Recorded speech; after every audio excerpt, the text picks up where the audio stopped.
Introduction to Metaphysics. In this lesson, we're going to be looking at some of the most popular metaphysical topics. We're going to be looking at the problem of universals. We're going to look at problems relating to particular objects, namely modal issues and how particular objects are constituted. And finally, we're going to look at the existence of God from a philosophical perspective. But let's begin. So, consider two red cups. Both cups are red, round, they are extended in space, and most of us will say that these two cups exemplify the same redness.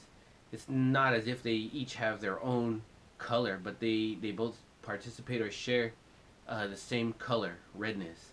Now, let's call this phenomena the phenomena of property agreement. Now, the philosopher comes along and asks, how is this possible?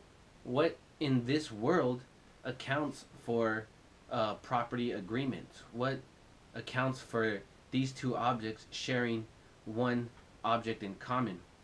Now, there are at least 5 views that have something to say about the phenomena of property agreement.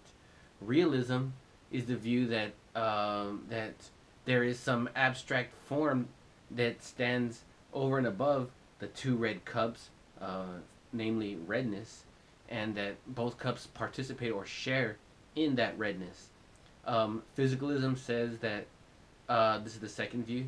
It's physicalism, and this is the idea that there is no abstract object over and above particular objects, but everything is just physical, and so redness must be reducible to some physical property, wavelengths or something. Conceptualism, this is the third view, is the view that redness is just something in our head. It doesn't actually exist out there. The fourth view is anti-realism. This view denies that there is such thing as redness that stands over and above particular objects. The fifth view is called Mainonism, and this is the view that there is two types of existence. There are things that just exist in the old traditional way, and then there are things that subsist. And so and so they would argue that redness doesn't have full-on existence, but it has maybe some type of quasi-existence. But in our lecture today, we're going to be looking at realism and anti-realism. Those are going to be the two views we're going to try to explain and then give arguments for and against.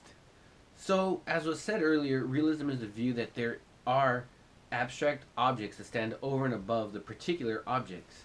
So, there's an abstract object which is non-physical, it is non-mental, it is non-spatio-temporal.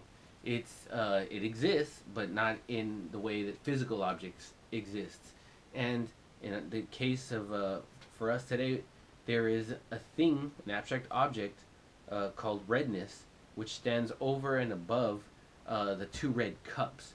And the two red cups, they participate or share in that thing that stands over and above them.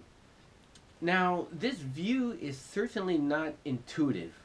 I mean, you wouldn't just look at these two cups and come up with this view on your own. It normally takes a philosopher to introduce such strange beliefs. But, I mean, it is a popular belief of many philosophers. It's been said about 50% of philosophers are realists. And so, I mean, why think that such a view is true? Well, one popular and powerful argument is called the one over many argument.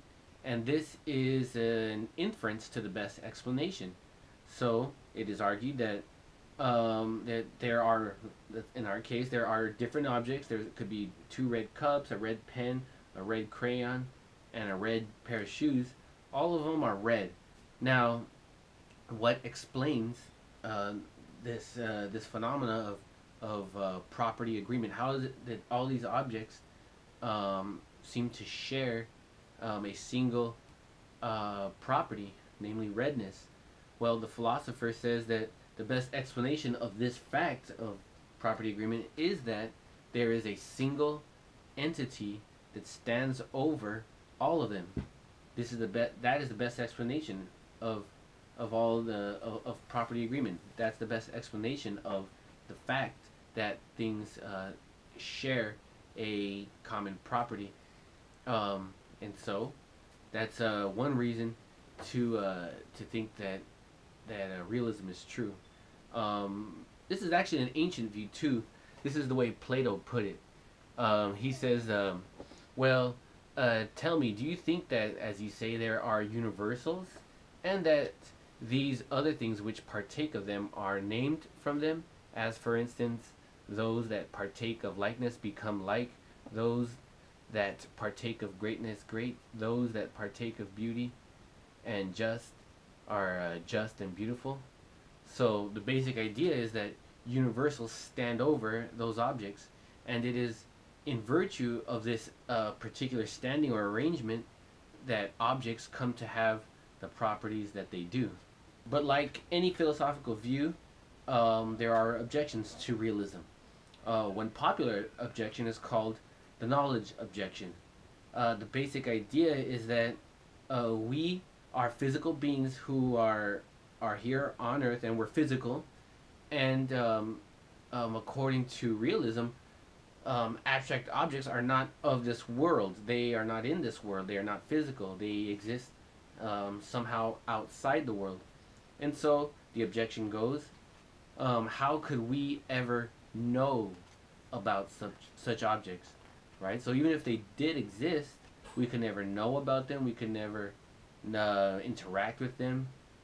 They can never be causally related to us. But the basic idea is that we can't know about them because, according to the realists, they exist somewhere else and we are here. So this is the knowledge objection, and it is pretty serious. Let's move on to the opposite view, anti-realism. This is the view that there are no abstract objects over and above the physical things here on Earth, right? So there is no redness with a capital R that stands over the red cup, red shoes, and red marker. These things do exist down here, but there is nothing over and above. But before we look at some of the arguments and objections to this view, I want to explain a bit about some of the motivation behind this view. One reason why this view is appealing today, at least, is because it is compatible, consistent with two other views which are deeply entrenched in Western thinking. They are naturalism, and the other view is empiricism. Okay, so empiricism is the view that we can only know physical things. Whatever, we can only have knowledge that is acquired through the physical senses. So you know what you can see, you know what you can taste, you know what you can touch, right? It has to be acquired in these ways, and that's the limit of what we can know. The other view is naturalism, and this is the view that nature and what is natural is all that exists. There is nothing supernatural that exists. And so we have an epistemic and metaphysical view which are deeply entrenched in Western thinking, and anti-realism is compatible with both of those views, and so this makes anti-realism much more appealing, especially more appealing than realism. But in any event, why think that anti-realism is true? Well, first of all, it is consistent with the two views just mentioned, and realism, on the other hand, contradicts those two views. But another way to justify anti-realism is by offering an argument of parsimony or simplicity. The idea is that this view is that the idea is that anti-realism is simpler than realism, and so this counts in favor of it. Recall that Occam's razor states that we ought to prefer the simpler of two equally good views, right? It's not just always prefer the simpler, but when you have two views that explain some set of facts equally well, you should prefer the view or the theory that is simpler. So in this case, it is argued that anti-realism explains the fact of property agreement every bit as well as realism does. The realist will say, no, we explain something, we explain it better. We say that there are abstract objects over and above the physical objects. But the anti-realist says, how does that help us? I mean, that doesn't make anything clearer to be told that in addition to red objects down here, there is some redness with a capital R that stands over and above those objects. It is not clear that realism is a better explanation than anti-realism. It seems to some that they explain the data equally well, and since anti-realism is simpler, since it doesn't posit any objects like abstract objects, everything is just mundane, pedestrian, physical objects like red markers and red cups, then it is simpler, and for that reason we ought to prefer it. But this concludes our discussion of universals. Now let's look at particular objects. There are two topics we want to look at with regards to particular objects. The issue of how they're constituted and modal issues. Let's begin with how objects are constituted. What is an object? How is it constituted? Let's look at a red ball. According to bundle theorists, this ball is just a bundle of properties. So this ball has the property of redness, roundness, bounciness, etc. That's all that this object is. It's identical with this string of adjectives, this string of properties. Now, this view is really plausible for, what else would a ball be? Just these properties. And so, this counts in favor of the bundle theory, that it is consistent with our pre-philosophical views. But some have argued that the bundle theory is mistaken. One important alternative to this view is what's called bare particularism. The idea is that in addition to all these properties like redness and roundness and bounciness, there is a bare particular that stands underneath these properties, which is the literal bearer of those properties. It is the actual thing in which the objects reside. So, which of these views is correct? In favor of bare particularism is what's called the subject-predicate argument. When we talk about objects, like our red ball, we assume the existence of two types of objects. There are properties, and there are the objects that bear those properties.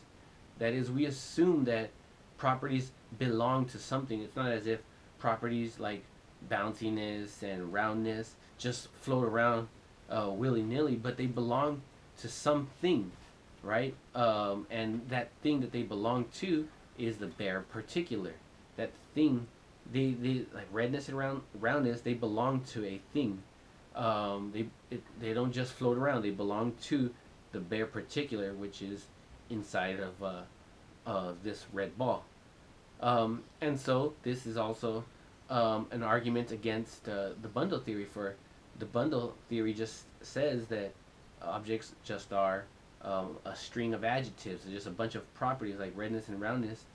But as we just said, when we use language, this reveals an assumption that we have, is that properties belong to something. They belong to a bare particular.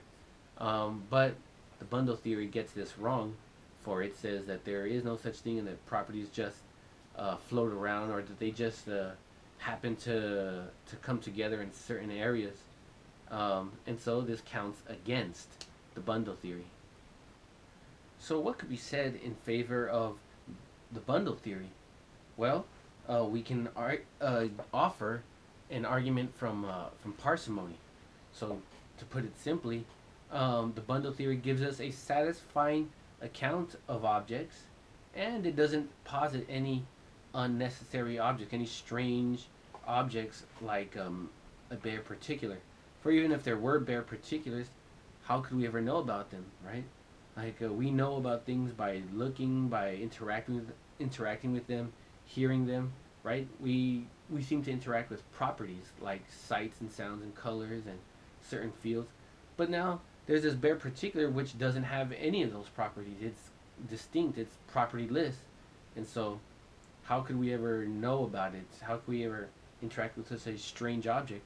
So, I mean, the bundle theory doesn't put us in that situation. It doesn't force us to explain our interaction with the bare particulars, since it, in according to bundle theories, there are no bare particulars. They're just uh, objects, just are their properties, and so it's simpler, and so this counts in favor of the bundle theory. But let's move on from how objects are constituted, and let's look at some modal issues, modal concepts. Okay, consider the following sentences. We have P. It is possible that Obama never won the presidential election. I. It is impossible that Obama both won and lost the presidential election. And consider the sentence N. It is necessary that 2 plus 2 equals 4. Now, we've all uttered sentences like P, I, and N, and we do so with no real confusion. They are perfectly clear what we're saying. And so the philosopher readily admits that. But what we want to know is how those sentences are true. What makes them true? What in this world makes it such that it is possible that Obama never won the presidential election? If I say that that there is a tree outside, what makes that sentence true? It's true if there's actually a tree outside. If there's no tree outside, then the sentence is false. Okay, if I say this bookcase is brown, what makes that sentence true? Well, if the bookcase is actually brown. If it was a different color, then that sentence would be false. So what we see is that sentences require something to make them true. In the two cases, it's features of the external world that make those sentences true. But what about the sentence, it is possible that Obama never won the presidential election? What in the world makes that sentence true? What makes it true that it is necessary that 2 plus 2 equals 4? Well, enter possible worlds. It is said that that there are possible worlds, other ways that that the world might have gone, and it is in light of these other worlds that modal sentences are true or false. So let's go back to the sentence P. It is possible that Obama never won the presidential election. That sentence is true because there is another world where he in fact loses the presidential election, and so there's another world. There is a possible world, we say, where Obama loses the presidential election, and so that's what makes P true. It is possible that Obama never won the presidential election because there's another world where he does lose it. Now look at the other sentence. It is impossible that Obama both won and lost the presidential election. Now, this sentence is also true, and the reason why it is impossible that he both won and lost is because there is no world where he both wins and loses the election, because that's a contradiction, and a contradiction is impossible in any world. There are no worlds where contradictions are actually manifest, and so there is no world where Obama both loses and wins the presidential election. Now, consider the last sentence. It is necessary that 2 plus 2 equals 4. What makes that sentence true? Well, when we say necessary, what that means that it always has to be that case. And in using possible worlds language, that means that in every world, 2 plus 2 equals 4, right? So no matter which world you go to, 2 plus 2 will be 4. There is no world where 2 plus 2 actually equals 5. In every world, 2 plus 2 equals 4. So it is necessary that 2 plus 2 equal 4 because in every world, including this world, 2 plus 2 does equal 4. What are possible worlds? Most people will hear this and they'll be just immediately confused. What is a possible world? Well, there are two views, at least two views regarding the status or nature of possible worlds. According to modal realists, they believe that possible worlds are concrete worlds just like ours. They're exactly like ours. So there are actual worlds that are just like ours, just in a different place, where Obama does lose the presidential election. And so this, for many, is not appealing because, I mean, do you really want to say that there are other worlds where, like, I'm walking around or a counterpart of me is walking around? So this view is not generally seen in a positive way, but I mean it is good in that it does explain a lot of data, and it does so without having to resort to anything too fantastic, other than the billions of possible worlds. I mean, the reason why Obama loses the presidential election is because there is just a concrete world where he lost the presidential election. Right? We don't have to postulate anything non-physical. We can account for all modal sentences like P, I, and N by appealing to other physical things, and so that counts in favor of modal realism. But actualist or actualism is a key alternative to this view. According to this view, possible worlds are not physical concrete objects like this world. They are abstract objects, kind of like a universal, that exist, and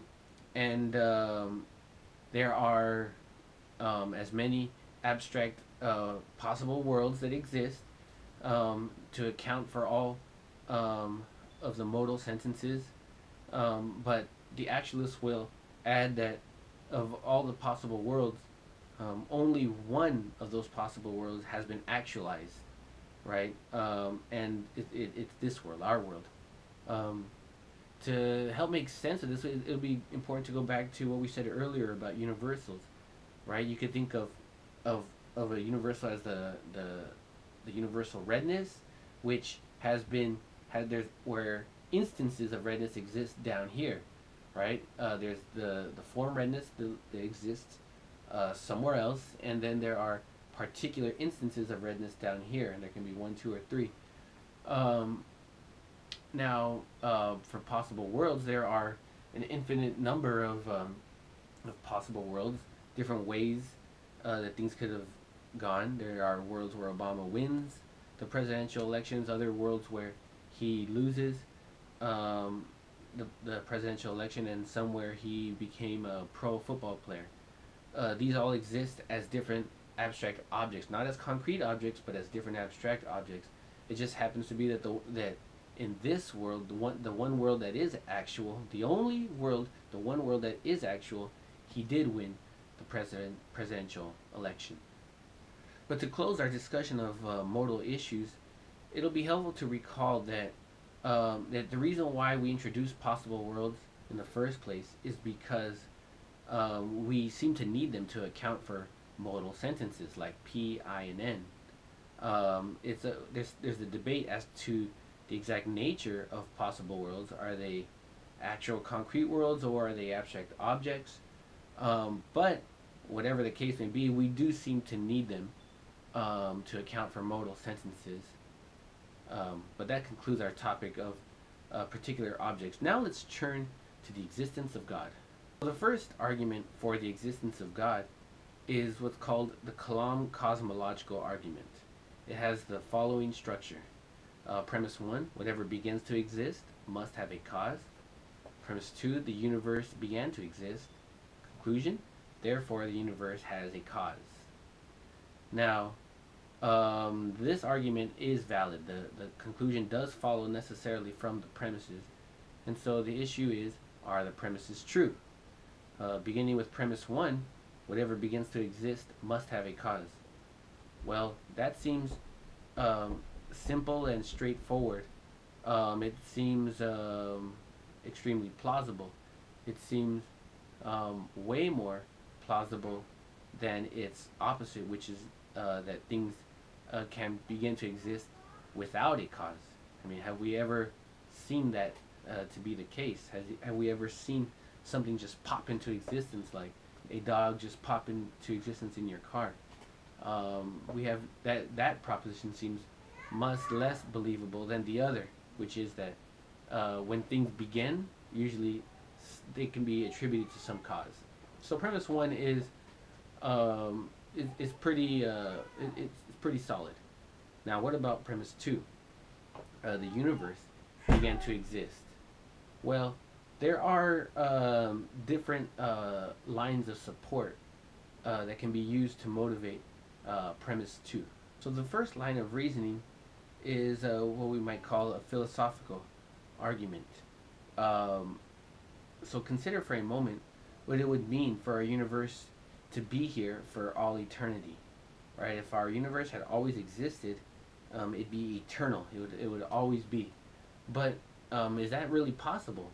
Well, here's one reason to think that that's not possible. In order to arrive at the present moment, we would have to first traverse an infinite amount of past events, right? So just think of a ruler that's infinite long, and you have 0 in the middle, and then you have negative infinity all the way at the other end. How many steps would you have to take in order to arrive at 0, starting from negative infinity? How many steps would it take? Well, it would take infinite, and presumably you could never cross that amount. You can never traverse that distance. And so, analogously, we could never arrive at the present, that we'll call that 0, starting from an infinite past, right? Because that would mean that an infinite amount of days or something like that of time would have transpired in order to get here. But that's impossible. And so, the only way to get rid of that impossibility is to say that that there was a beginning some finite time ago. So let's say 15 billion years ago, something like that, at the Big Bang, something like that. There must have been some beginning point a finite time ago, because only then could we arrive at the present moment. Okay, so that's the first reason why we think that the universe must have had a beginning, because an eternally old universe is just incomprehensible. Now, science tells us that the universe is expanding. Right? When we look around, we see galaxies and the like moving apart from each other, and running this in reverse, they must have coalesced into a single point, and this fixed point is what's called the Big Bang. And so that's so the expansion of the universe implies a beginning. There's also the second law of thermodynamics, which states that things move towards a state of equilibrium in a closed system. So energy should be evenly distributed over time. And so just like coffee is at one time has heat condensed, given enough time, it's spread out so that into the whole room, and now you have a coffee mug that is equal temperature with the room. Everything is all the energy is evenly distributed.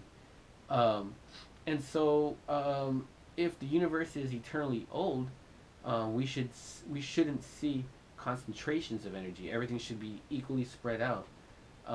But our universe does have pockets and sources of concentrated energy. The sun, for example, If the universe is eternally old, it should have already run out of fuel, just like my coffee should have run out of fuel.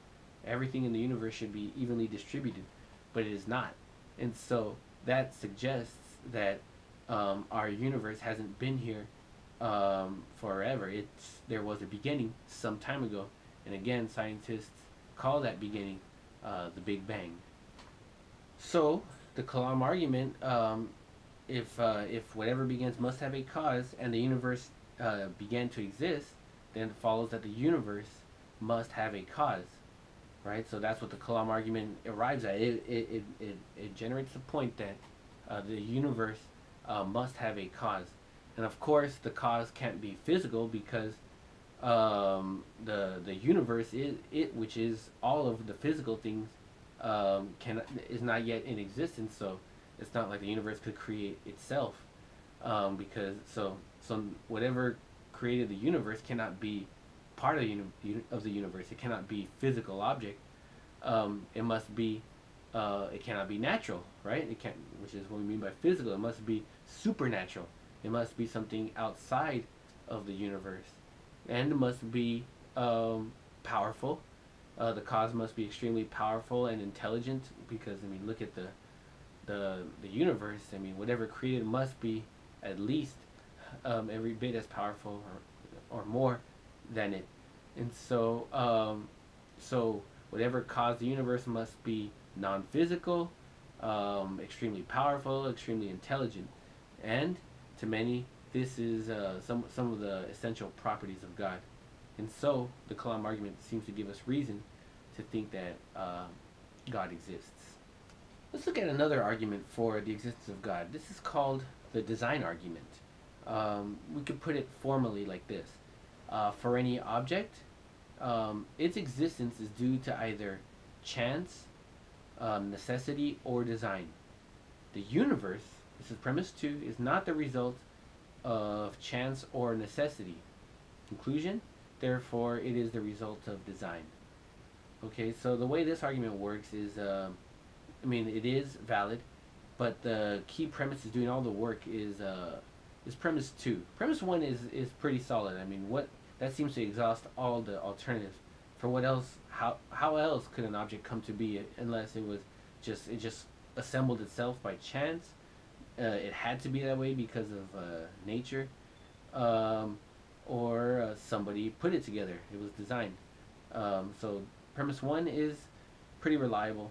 Premise 2 says that asserts that the universe is not the result of chance or necessity. And so that's the key premise. That's the one doing all the work. Why think that true? Well, to that we have to look at some other subjects. Well, first of all, it seems pretty clear that our universe didn't have to exist. I mean, it could have existed in different ways, ways that prohibited life altogether. The parameters that are necessary in order to generate human life could have been much different, right? Like the strength of the strong and weak nuclear forces, the strength of gravity, all these things could have been changed, dialed up or down, such that human life would be entirely impossible, such that our universe would be entirely different. And so our universe, the one that we know, is not necessary. It didn't have to be that way. There's nothing, it's not, I mean, going back to possible worlds, there are other worlds where our universe doesn't exist. There are other worlds where our universe exists as a, pitiful, shriveled up physical mass. But as far as the one we know, it didn't have to be this way. It could have been anything else. So we say that our world is not necessary. But what about chance? Could chance account for the apparent fine-tuning of this universe? Well, maybe, maybe not. Remember that there are many parameters that must be set at just the right value in order for our universe to come into existence, in order for human life to come into existence. I mean, if we just change the electromagnetic or gravitational forces by a little bit, then life as we know it would be impossible. So everything has to be set at just the right value, right? Just like think of like a space shuttle launch. In order for it to launch correctly, all the different knobs have to be put at just the right value. If you turn something too much that way and another the other, there will be catastrophe. And so our world is just like that, where everything has to be at just the right value. And so all the dials are set at just the right value. Um, is it possible that all the knobs could be for let's talk about the space shuttle for a moment. Is it possible that all the knobs could have been set at just the right value by chance? Like, could a monkey have gone there and just blindly play with the knobs and set the values correctly? Well, I mean, as a strict possibility, I mean, yeah, it could have happened like that. Um, but um, but when we see such fine tuning, the proper inference is is that there was intelligence behind it. That's what we do all the time. When we see markings in the sand, it says, "I love you." It's possible that the wind just blew in such a way to do that naturally, but that's not a proper inference. It is the proper inference is that there was a human um, intelligence behind it.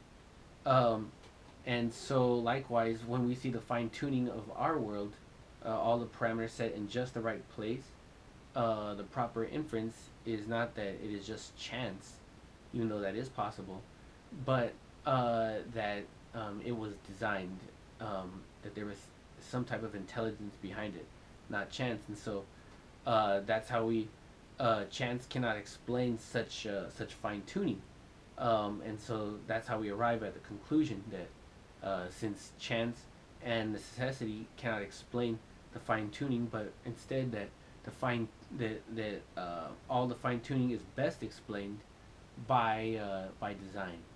And so there is a designer of our world, an intelligent being who stands outside of it, who arranged for all the physical parameters to be just what they are. And theists call that designer God.